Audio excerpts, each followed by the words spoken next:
Hello everyone. हम आज class 8 की एक्सरसाइज 11.1 का क्वेश्चन नंबर 5 कर रहे हैं।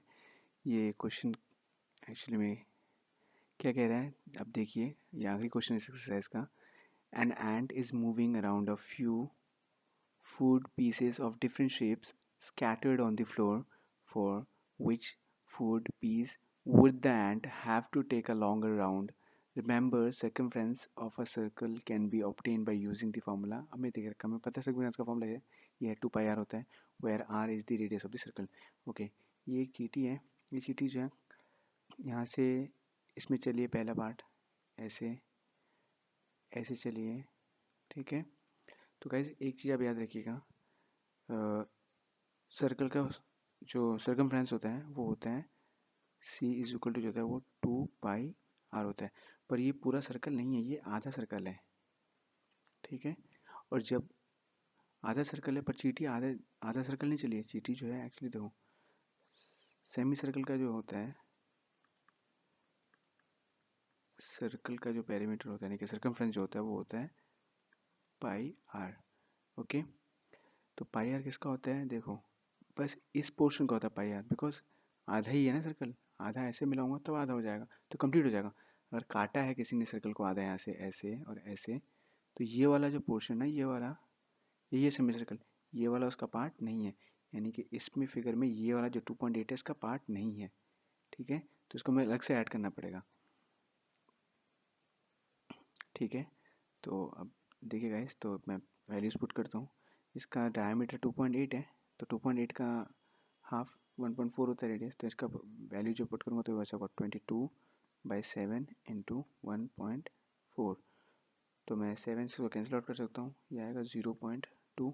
इसे कैंसिल आउट करूँगा तो 0.2 से इसको मल्टीप्लाई करने पे जो आंसर आएगा वो आएगा 44, यानी कि 4.4 सेंटीमीटर। तो 4.4 सेंटीमीटर जो है वो इस यहाँ से लेके यहाँ तक, यानी कि यहाँ तक बस, ठीक है। यानी कि यहाँ से लेके यहाँ तक का जो है सर्कमफ्रेंस है, इतना चला है। पर वो चीटी इतना नहीं, ये इतना ये भी चला हुआ है, तो आपको इसको भी कंसिडर करना पड़ेगा। तो ये जो मैं ए के लिए निकाल रहा हूँ, ये ए का है, ठीक है। तो इसमें 4.4 प्लस 2.8, इसको अगर ऐड कर दूंगा तो ये कितना आएगा,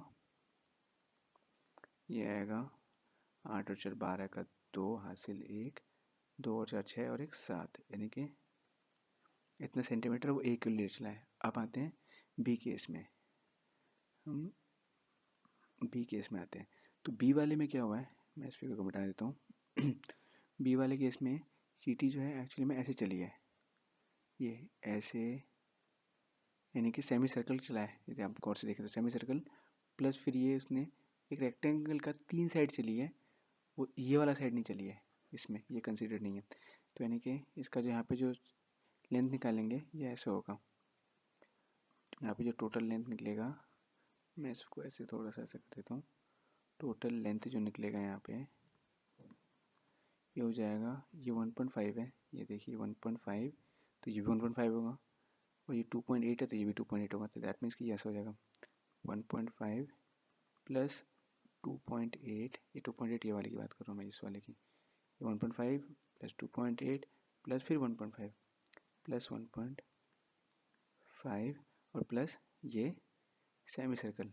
अभी मैंने सेमी सर्कल निकाला, इसका देखो रेडियस 1.4 ही है, जो कि इस सेमी सर्कल का यानी कि 4.4 आया था, तो 4.4 इसमें और ऐड कर देते हैं, तो 4.4 और ऐड करता हूँ, तो इसका लेंथ जो है तो कितना हो जाएगा, ये 1.5 और 1.5 ये 3 हो जाएंगे, ठीक है, 3 हो जाएंगे। और हमने अभी जोड़ा है इसको, ये और ये जो है 7.2 होता है, तो हम इसको ऐसे लिख सकते हैं 3 प्लस 7.2, इनको जोड़ेंगे तो 10.2 सेंटीमीटर आएगा। बी पार्ट का काम हो गया। अब आते हैं सी की बात करते हैं। सी में क्या करा है, ये सेमी सर्कल ऐसे तो चला ही चला है, ये सेमी सर्कल इसका मुझे पता है कितना आया था, इसका आया था 4.4 और प्लस ये 2 सेंटीमीटर इधर और 2 सेंटीमीटर इधर भी चला है, यानी कि इसका जो टोटल लेंथ होगा, टोटल लेंथ जो होगा वो हो जाएगा 2 प्लस 2 प्लस 4.4, 4 जो कि सेमी सर्कल का लेंथ है। तो इसको जोड़ूंगा तो ये हो जाएगा 4 + 4.4 which is equal to 8.4 centimetre. हो गया। तो आप डिसाइड कीजिए किस में ज़्यादा चला है, तो बी वाले पार्ट में जो है ज़्यादा चला है वो। ठीक है, थैंक यू गाइस।